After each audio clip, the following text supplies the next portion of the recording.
l'instruction Dignitas Personae, qui dit que,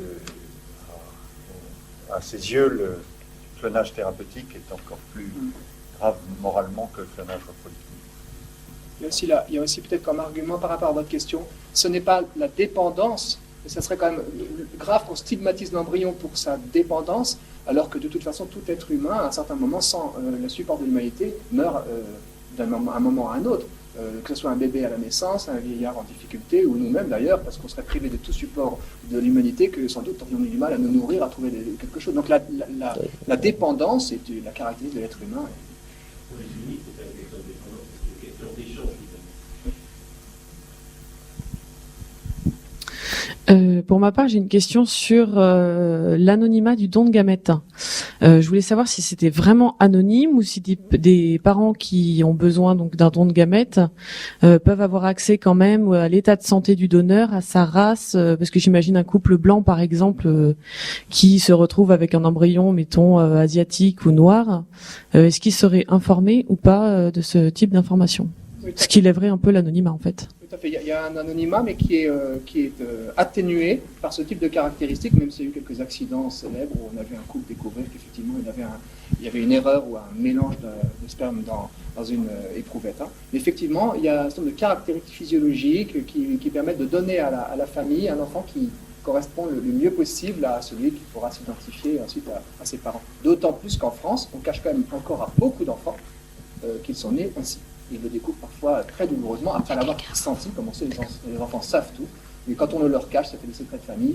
Et donc, assez souvent, l'enfant se dit, effectivement, c'est bizarre, mon père, est-ce que je suis vraiment le fils de mon père? C'est une question qu'ils ont en tête. Mais a priori, sur certains critères morphologiques, en tout cas, ils sont, entre guillemets, protégés des grands écarts. Oui. Juste un cas pratique de FIV réussi, une grossesse une femme dont je suis la grossesse, qui a une FIV pour jeune, 20-30 ans, pianiste, pour un gros problème de spermatozoïdes. Et à sa deuxième écho, je la sentais très inquiète, et je lui dis, il est beau, votre bébé. Et alors, elle me crache le morceau en me disant, en fait, il y a eu 2 embryons transférés, un beau et un moche, et je ne sais pas lequel c'est. Voilà, elle est à 7 mois. Elle a eu une autre écho, je lui ai redit, il est très beau, votre bébé, il va bien. Voilà. Et puis, si j'ai le temps, une autre patiente qui avait eu des embryons congelés, le couple en séparation avait dit aux sécos de le détruire. Finalement, elle reçoit une lettre comme quoi, c'est arrivé il y a 2 ans, comme quoi les embryons n'avaient pas été détruits. Et là, 40 ans, un seul enfant de 18 ans, se disant qu'est-ce que je fais finalement de ces embryons. Donc, elle a choisi seule de faire réimplanter les embryons. Une seule petite fille. Comme elle avait 41 ans, elle me pose la question de l'amniosynthèse et je ne peux pas m'empêcher de lui dire, mais madame, votre embryon, il a 15 ans. Il a été conçu, vous aviez 25 ans. Donc, la question ne se pose pas. Voilà. Une dernière question peut-être. Moi, j'avais une question. Je sais pas si je suis pas une scientifique, donc je me demandais tout le développement de l'embryon. Est-ce que on peut le connaître sans le manipuler? Enfin, toutes ces connaissances qu'on a sur l'embryon, c'est parce qu'on est passé par les fécondations in vitro ou non? C'est l'embryon humain. On peut en étudier son développement. Je sais pas, en suivant une femme enceinte simplement.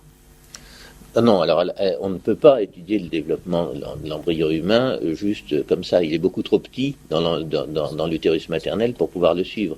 L'embryologie que l'on connaît, il y a énormément d'analogies avec les animaux d'abord, il y a beaucoup de travail là-dessus. Et puis il y a eu beaucoup de travaux aussi sur les fausses couches, sur tout un tas de choses comme ça qui ont permis de connaître le développement embryonnaire humain.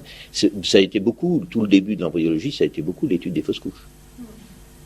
Ça veut dire, parce qu'on a toujours l'impression, quand on écoute les médecins, qu'il faut absolument toucher l'embryon pour pouvoir comprendre son développement. Mais la compréhension, on est tellement loin de comprendre son développement que si simplement on comprenait aujourd'hui 10% du développement de l'embryon de souris, ça serait déjà génial. Ce qu'il y a, c'est qu'on est très très loin de... je dis pas, dans 1000 ans, peut-être qu'on se dira, ça serait intéressant de connaître le développement de l'embryon humain, parce on connaît parfaitement le développement de l'embryon de souris. Mais là, on est tellement loin de cette connaissance que l'utilité de toucher à l'humain, il n'y a aucune utilité. Ça n'apporte rien.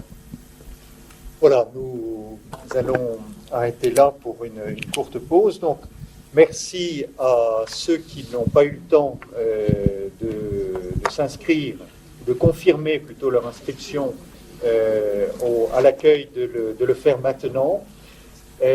Vous trouverez au rez-de-chaussée donc à la fois une cafétéria et puis également une... Il y a une pause pour le café ailleurs qu'à la cafétéria.